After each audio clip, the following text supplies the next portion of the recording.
What's up, everybody? Thank you for tuning in to this episode of the Tattoo Historian Show. My name is John. I am the Tattoo Historian, and I'm joined today by my brother from times of another. History Things with Pat McGuire. How are you, my friend? It's great to have you here. Love it. I'm good. I'm glad to be here, buddy. Thank you. Hey, we are live at the Gary Owen Irish Pub as we do this. When you hear it, we won't be here, but we are recording this live. So you may hear some clinking in the background. You may hear some dishes being thrown around downstairs. That's because they allowed me to start recording the podcast here, which is something awesome. Yeah, it's really cool. Really neat for them to offer that to you, buddy. So, yeah. Congrats on your inaugural live recording of the podcast. Yeah, it's great to be back after a little bit of a hiatus.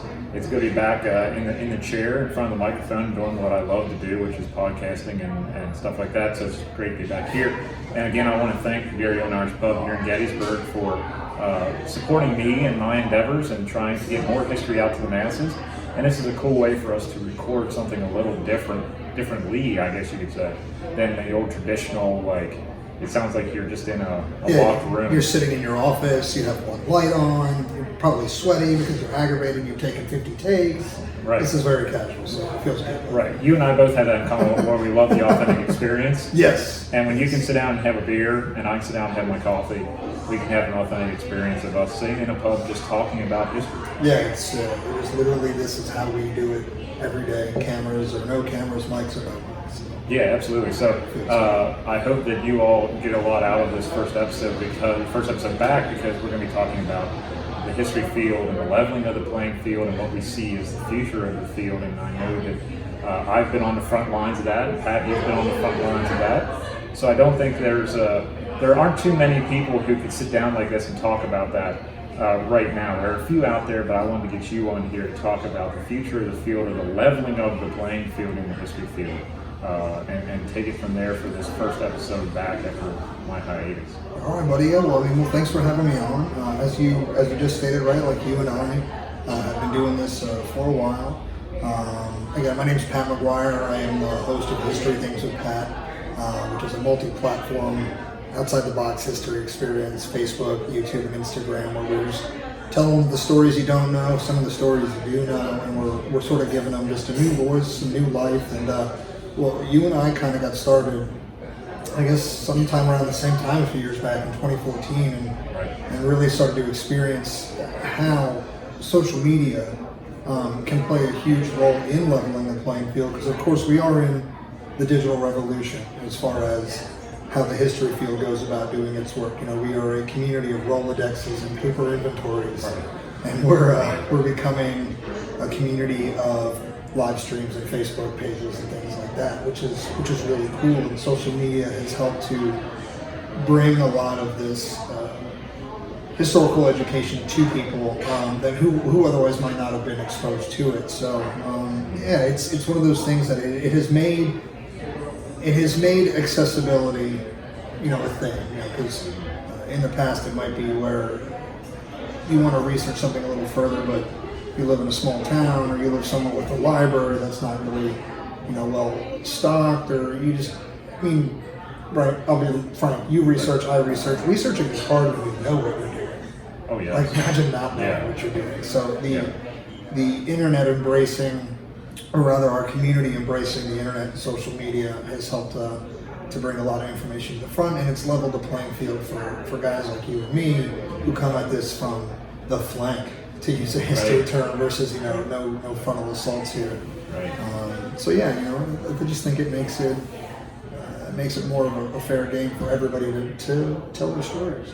Yeah, I couldn't agree more. And the fact that I've been quote unquote classically or traditionally trained as a historian, it was my way of going against the old tradition and the old way of doing things in a certain way, respecting tradition, but going against it a little bit by doing something a little different. And we come from varying backgrounds on that issue, because I grew up blue collar, went to college later, and you still work. You don't work as a historian. Correct. You do this. Yeah, I work as as a side gig. I'm a hammers and nails contractor to pay the old bills, but I was one of those guys that stopped being a history buff or a history nerd, and I wanted to take it somewhere other than just being interested. I wanted to do something with it because I'm a doer. I'm not a sit by and watcher. Mm-hmm. Write that down. Right, I like that. I got a bumper sticker. Not a sit by and watcher. It's not a sit by and watcher. Yeah. But you know, I think you know I'm pretty good at telling stories. And that's sort of the thing that I think has gotten lost in the historical interpretation is the ability to tell stories. So I've decided that the way I will go about this is it doesn't matter to me where you come from. If you're really good at telling a story, I'll listen. I think I'm really good at telling stories, and if you think so, please listen, because hopefully we collectively all learn something together. Right. When and why did you start History Things with Pat? So I started it in summer of 2014. It didn't actually come from a great place. I was going through the end of a relationship. I was getting ready to move. So life, as you know, comes at you real fast. And I have an old life that I've lived that every time things get chaotic, I'm always worried might resurface. So instead of putting my feelings, which I was having at the time were very powerful, into self-destructive or otherwise negative things, I kind of just got back in touch with who I've always been, and I hadn't realized I lost it. And that was very simply, I'm a history nerd. Specifically, I'm a Civil War nerd. And so I just started, going back to battlefields and telling stories to anybody that would listen. Like I just started obsessively interpreting, whether you asked for it or not. Like my brand should more or less be unsolicited history because you didn't ask for it. But I realized that I was a little better at some of the people that were doing, what we do. And that's not a slight. It's confidence in myself. Like I recognize that I have the ability to tell the same story you're telling, and I think I can reach more people. And in no way do I ever mean that to come off as a slight. I'm confident in what I do. So I started to, instead of just take it from this personal to personal interpretation, I will talk to anybody at work who will come through the door, or I will talk to any of my friends sitting around at a bar. I decided to create a platform and put it on the internet. And, just start kind of figuring out how to be me in the interpretation world. And it just sort of started like that. So, and I stuck with it, which, if you know me, is hard. I don't stick with a lot of things. I like to try a lot of life. And this was one of the things that I stuck with, and I fell absolutely in love with it in every way. Not just the telling of the story and being the interpreter, but the becoming. The process itself it's wild, man. You learn about who you are. And so back in 2014, I just kind of accidentally found myself needing somewhere to go. I chose the history field. I started visiting battlefields and telling their stories. And from there, I decided, I'm going to keep doing this because I'm pretty good at it. Oh yeah, and that's one of the keys that I think of your productions is that you can tell you're passionate about it, and you can tell that you're talking to an audience that maybe regularly doesn't watch that kind of stuff or listen to that kind of stuff. You're exposing a new audience or getting new eyes to expose, to be exposed to new history in new different ways. Yeah, before I really thought about it, I was already, doing it. I was producing content that was intended for the casual or the I don't know how to describe it. The interested party who doesn't know how to dip their toes into the field, because as you know, history is full of details. It is overwhelming. So if you're not ready to jump in all the way, like how do you kind of just get a diet version of something, things like that. And when I was back in my old days with my band and things like that, when we were writing music, I kind of approached History Things with Pat the same way. When I was writing music a decade ago or more, I was writing songs that I wanted to hear. And it sounds super cliche, but like the music that I wanted to hear was being made, but it also wasn't. So I felt that it was up to me to fill the void of the songs I wasn't hearing by writing them myself.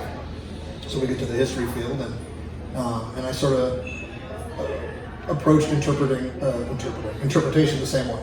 I wanted to tell a story in a voice the way I wanted to hear it. So it's just sort of one of those. I started to realize that not everybody wants to hear these huge long lectures full of citations and references and have your brain explode with the bulk of the lecture was actually the bibliography. It wasn't actually the substance of the lecture. So I was just like, no matter what my content is, written, video, podcast. I want it to feel like, you know, you and I got beers, we're sitting at a bar, you know, and I'm just sort of telling you a story. So I wanted to approach it in a very calm and casual way. It goes back to the traditional way of storytelling. Right. Where you're just sitting around a campfire or sitting in a pub and telling the stories of your ancestors. Yeah. It's just a tradition. The Vikings had them in their halls, you know. We have great drinks and we tell grand stories. I'm not as badass as a Viking, but I do tell a great story. That's why I wanted to start the Present series here, Tattoo Historian Presents, because I wanted to take it back to the origins, basically, where it's like we're just sitting in a pub just talking history, and it's anyone can show up, and that's great. And you're along that same model, and that's why when I found out you were online, it was like, wow, someone else who's doing what I'm trying to do. Oh, you were a lot more hardcore video than I was. I was more audio. And everybody's got their shtick, and I wanted to do a visual because I'm a visual learner, so I felt if I was showing the people the lesson I wanted to teach, whether you were listening to me or not, maybe you were just watching the background of the video or the scenery of the video, and thus maybe you were taking in something I wasn't even verbally saying. You know? Right. So it was really funny when I first discovered your brand. I was like, man, that is so on the nose, the tattooed historian. I was like, you know, that's me. But you know, it was really serendipitous to come across you because it actually validated me in a way when I felt like maybe this isn't something tenable long term, because I felt like I was on an island, things like that, and it showed me like, hey, there's other people out here doing this, and that was really, really cool, and it helped like lift me up in a moment where I wouldn't say I was thinking about quitting, but I was certainly considering the state of things with History Things and Pat, because I was putting a ton of effort in, and I didn't intend on building a brand, but I'm a realist, and I realized that the brand I had created wasn't growing for a while. So at that moment was when I kind of discovered your brand. It was like, rock and roll, man. There's another brother out here who's doing his thing. And that's why I wanted to name it the way I did, because I wanted people like you, like me, to understand that we can do this too. Yeah. And we can be involved in this field. It's like, you know, it was kind of taboo at first, you know, and we'll go over that then. But what's really interesting is you just brought up that I never really considered was that you started History Things with Pat almost in a therapy kind of way, a therapeutic way. Absolutely.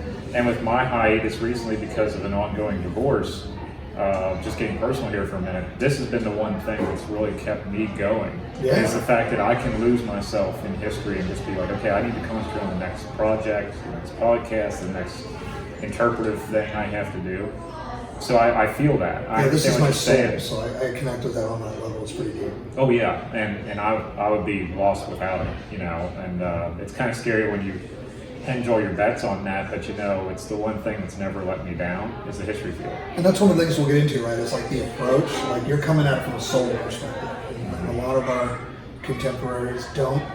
And look, preface, warning, you're going to hear a lot of things in this podcast that might come off like a shot or a slight, and they're not intended to, but what we're trying to do is have an honest conversation about the state of things and why we do what we do and where we're all going and some of the tools and how we're using it together. So in advance, I apologize if you feel like you personally just have a shot leveled at you. It's not what we're intending, but we're just going to be very honest about how we got here.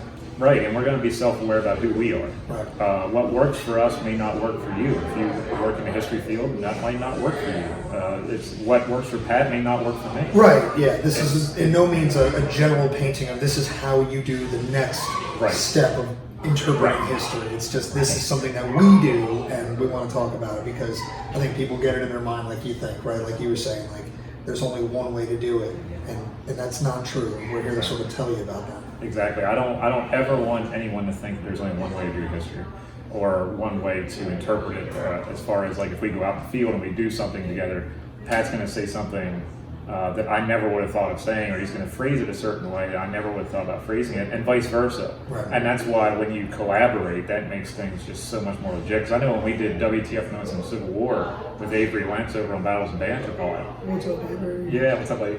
I know that there's that thing where all three of us come from varying backgrounds, but you could tell that too. And people in the audience can connect with one of us and say, okay, I understand Avery because he's worked with the Park Service, or I understand Pat because he's more blue collar than the other guys. Yeah. And I used to be really heavy blue collar. I paved roads and did all that, but I had that traditional you went to professional school, background. Learning professionally how to be. And I worked in an archive and I did all that stuff. And so it's really neat to be able to put out content to a varying audience and be like, you're going to connect with one of us. Let's see which one it is. But we have overlap too on our pages. I have people who tell me that they follow you and vice versa, and that's really where I think we're going to start making it down. Well, I think ultimately that's the whole goal of this, right? Is to just network ourselves into this understanding that we're all colleagues in this together.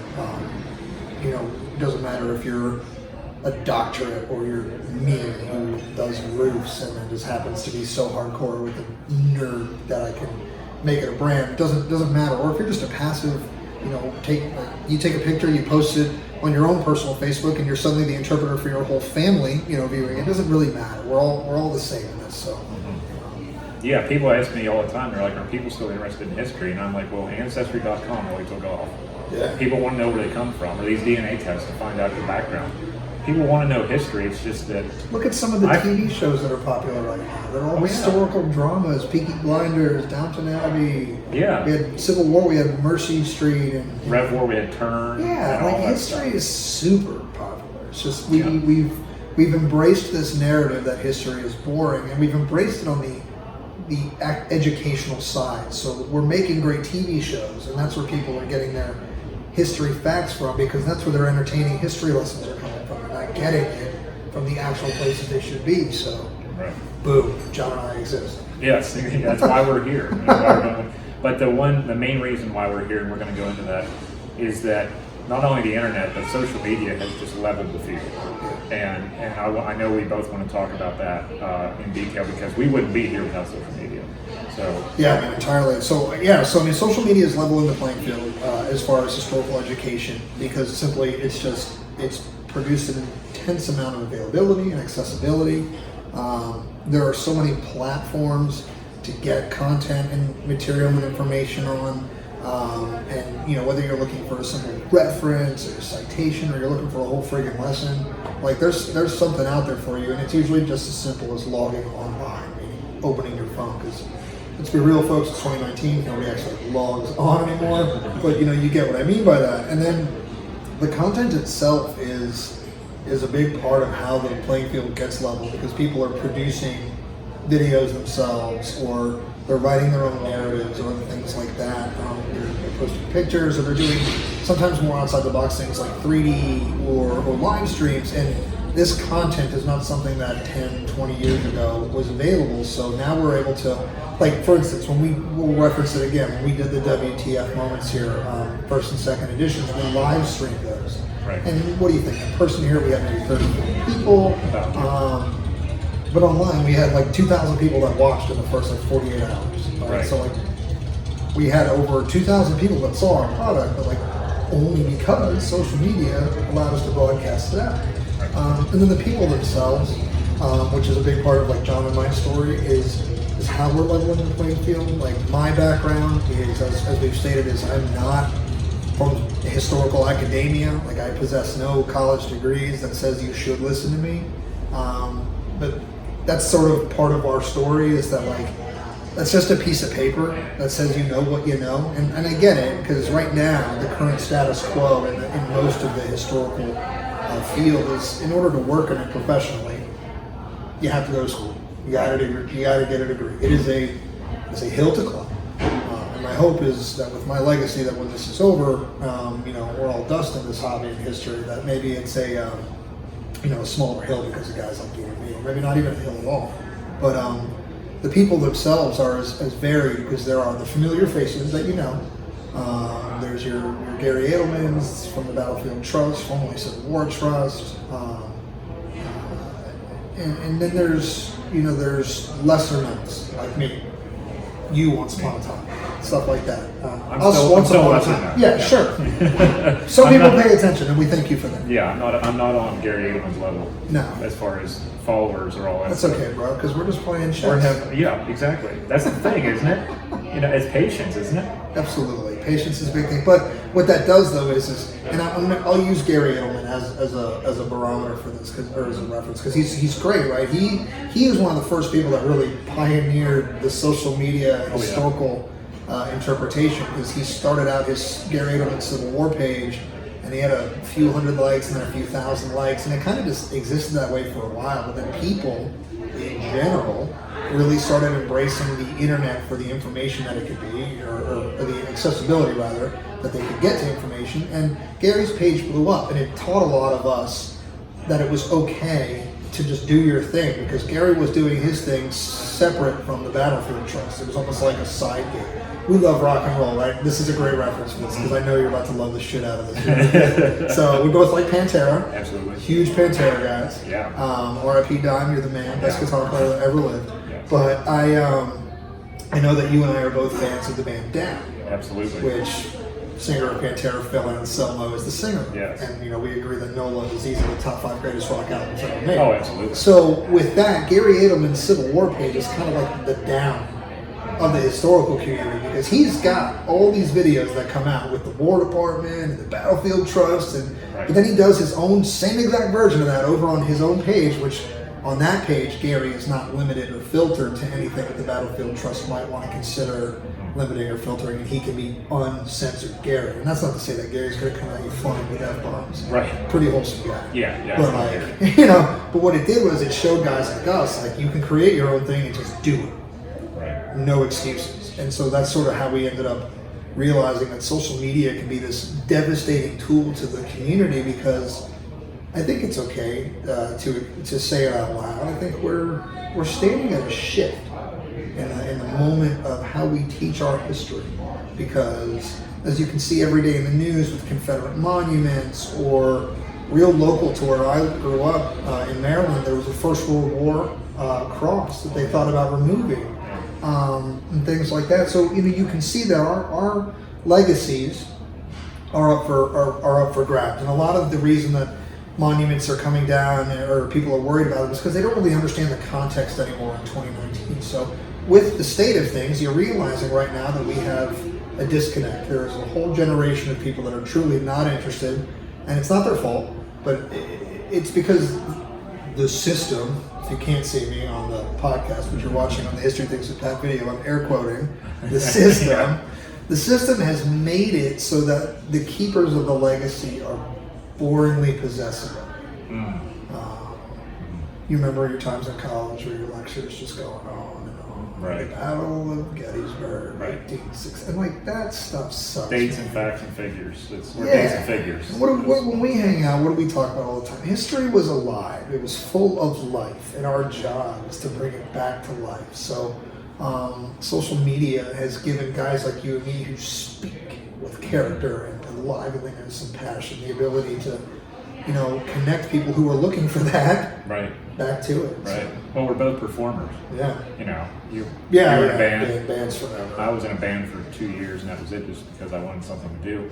But it's just one of those things where, if you're an entertaining person, or you have that connection with someone, that just makes it all better. And far too often, I think that we lose that when you strictly go from going to high school, then going to college, straight through and getting your PhD, which I've seen so many in this field do, and they haven't had the real life experience, find themselves. Yeah. Or they were told by their family, this is what you're going to study.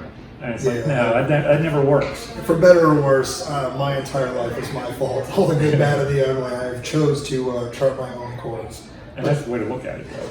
Yeah, and that's important, because it's about basically accepting the fact that you either followed a path or you were true to yourself, and that's sort of what we're trying to do, is connect people to this truth, whether it's your truth as a student or your truth as a teacher. Because I think it's fair to say that as much as you and I are teachers, we're both obligated to continuously be students. So, I think social media has helped me, build a confidence as a public teacher to remain an open-minded student. One of the things I encourage on my page, and I'm encouraging this politely, guys, if I'm wrong, reach out. Let me know, because my job is to get it right. And if I'm getting it wrong, it's not intentional or malicious. My job's to kind of do my best, and present it to you as best I can. And that's part of how the playing field is getting level, because in the past, the keepers of the legacy, the guys who wrote all the books, don't like it when you challenge them. Right. And that's part of this shift, right? The shift right now is that there's a I guess, a more accessible history, rather, right, with the digital age. I guess, whoop, bumping microphones. That's I all talk right. with my hands a lot. Yeah, he does. It's crazy. I guess the best way to describe what I'm saying is that because the digital age has made things so more accessible, like we can log onto the web and we can access the National Archives records, we can look up the ORs of the Civil War, we can soldiers and sailors databases, everything is right there at the touch of our fingertips. Because of that, I think you're also seeing a bit of a pushback in the hobby too. I keep saying the hobby because I keep thinking about a lot of the people that created my personal, I guess, approach to this, and a lot of them are hobbyists. So I apologize. We're both reenactors, or were reenactors. Yeah. Because I've gotten shots for that in some of them, and I've moved on. But so it's about that interpretive experience. That's why you say hobby. Yeah, just it's a colloquialism. Let it go. Just roll with it. Just roll with it. But what I mean by that is you're starting to get a pushback because a lot of what's happening with the greater available information and like say you're sitting on a diary for 100 years and it's just a personal diary that nobody's going to be able to have the access to the info in it unless they know you personally. Right. Now you've digitized this diary, you've registered it online, and that way anybody can read it, right? So with all this extra information, we're sometimes challenging, lessons and things we've accepted generationally.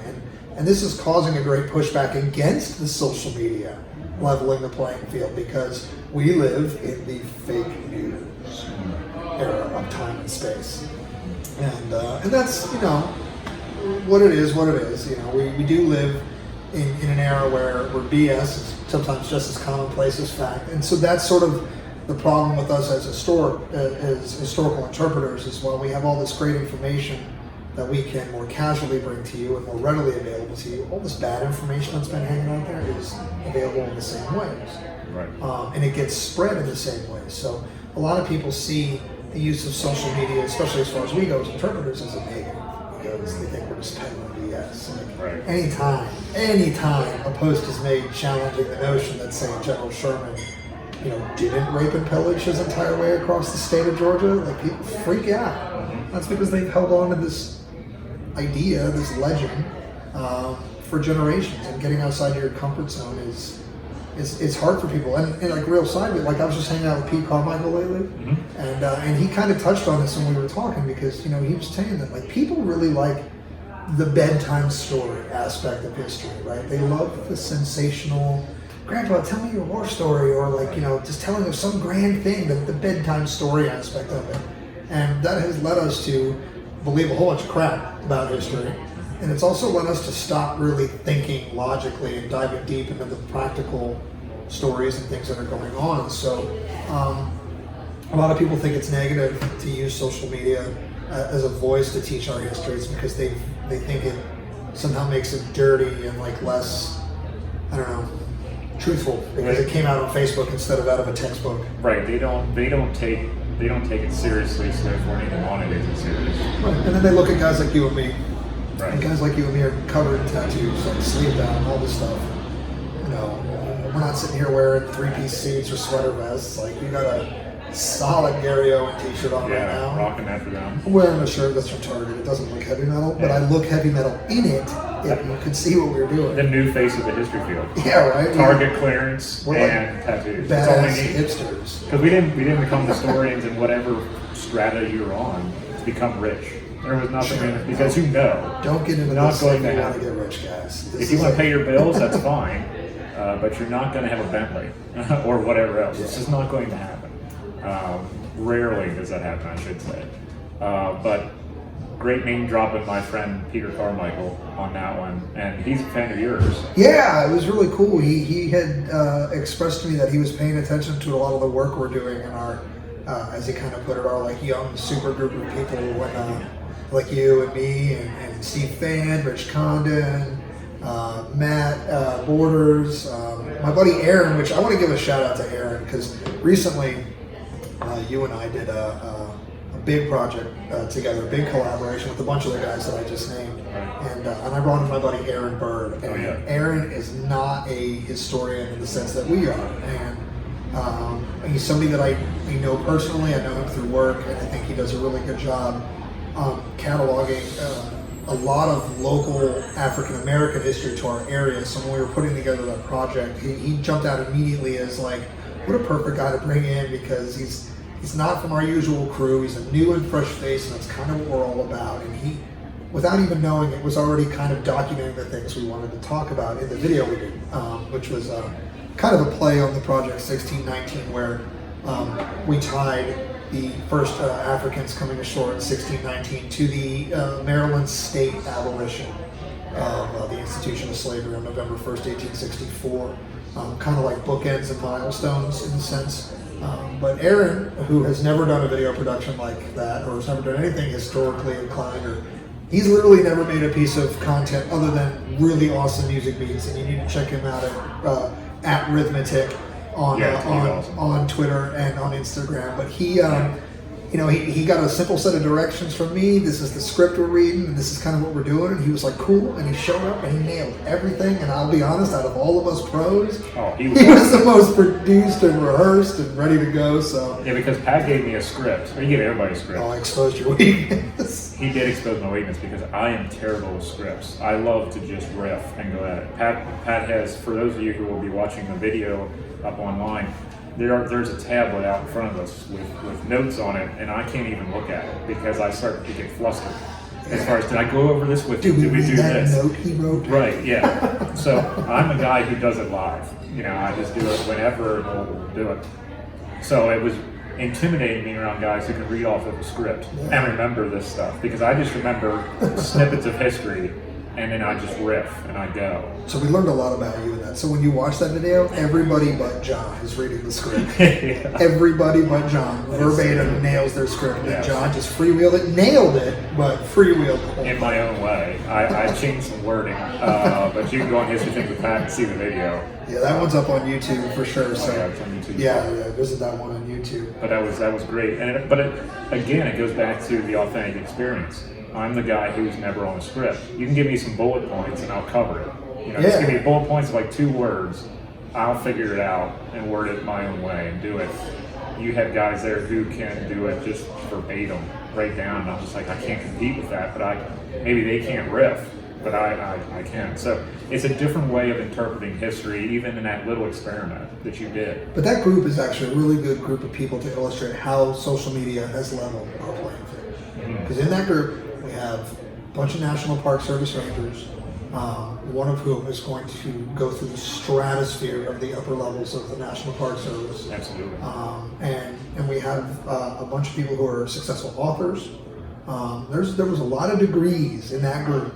And then here's a guy like me, and I gotta throw you into the group of degrees, man. You come from this outside the box, but you do have some paper validation. But where you and I link up with the same is that our approach to how we do this wasn't from the same avenues that they came from. But in that group of people, we have park rangers and authors and people sitting on large academic achievements, and then people like me who swing hammers and nails, and we all get to be together because we were able to use social media as a platform to kind of create a brand and tell a story and link up and realize that you might have a master's degree that says but I have 16 beers of research that says I know what I know, and we can talk about it. So. Well, yeah, it's all about being able to footnote your history and being yourself. But it brought us all together. Social media bring us all together. Because his brand, Rich. So for that film production, Rich drove 8 hours. Oh yeah. He drove down from Pittsburgh, filmed, and then drove back to Pittsburgh that night. Yeah, big shout out to Rich Condon of Civil War Pittsburgh. He did. He drove 8 hours round trip to come and do that, which is just amazing. But it shows the passion that is out there in the younger generations. I'm saying younger generation. I'm saying sub 50. Because I'm pushing 40. For sure. So I would like to stay around for a little while. But mainly when I go out and I see, I'm not knocking, as we said earlier when we started, when I go out on the battlefield here at Gettysburg and I see a guy, average age is 50. Sometimes a little higher. That's super important, man. There's part of what we're seeing with the shift and why social media is important for this is because there's a lot of gray hair running around this community, man. Like, you go to any lecture, any round table, like, God, man, you'd be hard pressed to find anybody, like a lot of people in a room under the age of 50. I mean, fascinating. I was at a roundtable very recently where I walked in, and aside from one other individual in the room, he and I were the only people less than the age of 50. And these aren't bad, because it's great. Any interest in our history is good, but I had this kind of adage that if all the people who are currently aging and currently interested pass along from this world, and they haven't gotten anybody else's interest speaking it, what happens to all this history? It just disappears. So I see it almost like an identity crisis. Like our history is having an identity crisis. And we need to do something wild and midlife crisis level about it. Like our history interpreters need to go buy a Ferrari and go buck wild with how they interpret, and that's kind of like what we are. We're the midlife crisis for interpretation. We're showing up and we're turning it on its head, and we're hoping that you're paying attention enough to like have fun while you learn. Yeah, and it's kind of like, the traditionalists, as I would put them, people with the degrees who stick by the old tradition and the way of doing things that's been done for 20 or 30 years, are kind of like still captaining the ship. Captaining's not a word, but you get what I mean. They're in the wheelhouse, and they're doing that. We're down in the boiler room stoking the fire. Sure. And the people don't get to where they need to go until those guys and gals start stoking the fire. Yeah, we're keeping it going. As long as we're not on the Titanic, everything's fine. But you know what I mean. Don't get on that boat. Yeah. Maybe we'll find a lifeboat. But we're all working together, and I think that the fact that social media has helped us level that playing field. Because I can never forget my first time. It was about a year ago. Was my first meeting with Peter Carmichael at CWI, and I was like, wow, this guy knows me. And he's nationally known. And I'm like, okay, you want to sit down with me for coffee? What do you want to talk about? It's super valid. But it was the demographic shift that we were talking about, and how I was bringing in a demographic in YouTube who are 20, 30 years under what they're used to seeing. And Pete wanted to get in on the action with me, and I wanted to get in on the action with him. It was a collaborative thing. Yep. And I'm like, well, you have more cred than I do in the history field, and I have the demographics, so let's work together to do this. And it just started this partnership. It's been great. That would never have happened without Facebook or Instagram, because he would have never known about me. I mean, networking, marketing, and sales are going to be the three little simple topics that are going to save the history field, because you network, you meet the people that we meet, the world shrinks, we come together. You market the history, you make it sound interesting so that people pay attention, and then you sell it to them by telling a really good friggin' story, and then they want to follow up on it. They either want to follow up to you, to me, they want to go home and read about it, they want to go watch that TV show that is about that subject we just talked about. So like, at the end of the day, man, we just, without realizing it, in the last 10 years, we all just became salesmen for a new generation. If you're not embracing that concept, you're honestly going to be a detriment to how we move forward as a nation. Because as you can see, watching the news every day in every possible way, we don't know who we are, where we've been, where we've came from, how we became who we are. All these rights that we scream about on both sides of the aisle every single day. We don't realize the blood and stress and suffering and adversity played by everybody in our nation's past that brought us to here. And like, they will give you these simple, it's boring when we learned about it, and it's not. Like, I've never read a boring war story. Like, even when I read stories about soldiers like cooking potatoes on the Western Front, a shell could friggin' drop on their head at any second. There's an element of danger to that. So it's only boring to the people that say that, because the people that kept it for so long, the keepers of the legacy, made it boring. And again, not a shock, because it's not like they sought out to intentionally be like, we're going to make this boring. Right. But they definitely, they went in line with the status quo of their times and have not evolved. And social media is exposing a group of historians that exist already as who can evolve and who cannot, and it's allowing a new group of historians, you and me and all the others, to pop up and get on one playing field together and kind of all just collectively tell these stories. Right. Work like we're one team. Oh yeah, absolutely, and that's the point of it, is collaboration, working on it, knowing our strengths, and knowing what you're strong at helps me, and vice versa. because I might be stronger at one thing than you are, and vice versa. Because I know you're stronger at video than I could ever be. So I'm like, I get your help to help me do that. That's the key, is knowing your lane and staying in it. Yeah. And what I'm probably going to do is I'm probably going to speak to you on that subject here in a little bit. We'll do a little bit extra overtime, and we'll put this on a different on next week's podcast. But because I need a new coffee because I'm cold, and my coffee went cold on me. But I want to just say that this is a very important thing for us to discuss, because it shows where we come from, what we've been through, and we're not the only ones. We're not saying that. Everyone has a different experience in any field. It doesn't matter what it is. But we are the more rogue, the more rogue historians, and that's not a thing on Keith Harris. Keith Harris is the rogue historian. Yeah, not taking brands here from anybody. Love you, Keith. You can call Keith too. But it's just a way of saying it, that we're kind of the outsiders in the history field, and I love that, and I gravitate towards people like that, because we have to make it a little bit different than it has been for 20, 30 years. I love Bruce Catton to death, but I probably wouldn't be able to sit through one of his lectures, because it's just, I can't. I would do it out of respect, but I just can't, handle that on a long-term basis. I've got to have someone up there who is being animated and lively and all that stuff. And that's exactly why people like Gary Edelman get the followers, because they are starting to take that trend to a new level. Yeah, they got the mantle now, and that's the whole thing. It's like, baseball analogies are my favorite. We're both big baseball guys. So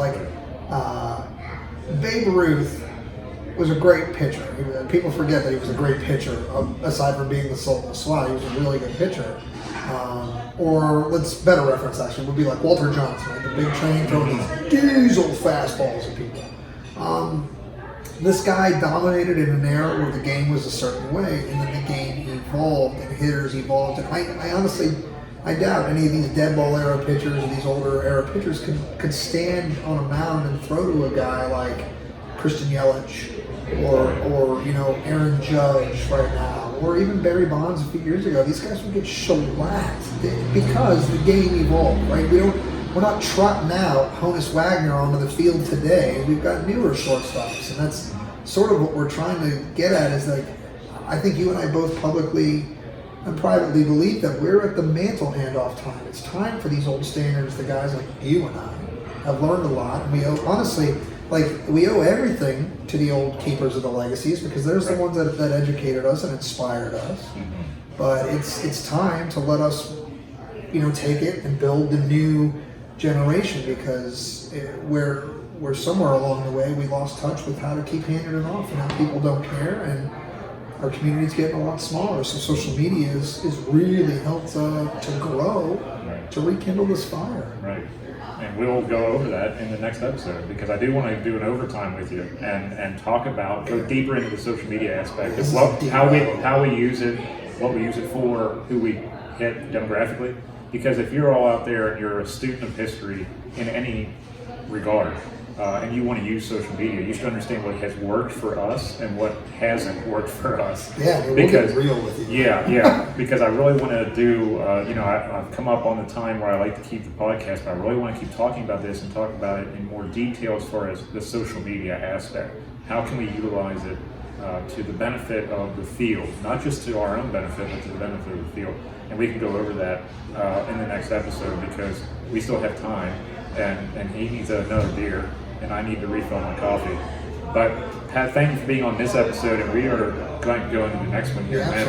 I appreciate you coming and doing this, man. Thanks for having me. Stick around for episode 2. Yeah, and I appreciate you, Gary Owen, again here in Gettysburg, allowing me to podcast from inside the restaurant. We are actually in a private bar upstairs where we have the Tattoo Historian Presents. Gary Owen has some great beers on tap. I've never had a bad dish here, honestly. I've never had Scotch Scotch eggs. Scotch egg and coffee is all I need all day long. But Gary Owen has been so great to me personally, and I have to thank them for that. They're right here on Chambersburg Street in Gettysburg. If you ever come in, please let them know you heard on here, because support small business. Yeah, absolutely. But hey, thanks again, buddy, for coming on Thanks for having me. Yeah, absolutely. And we're going to end this particular episode on a high note. Yeah. And we're going to get ready for the next episode, because I think back-to-back episodes on this subject are very important to start the new season of the Tattooed Historian. Yeah, come on back. All right, guys, take care of yourselves. Thanks so much for tuning in. We're going to talk to you soon. Bye. 44 minutes.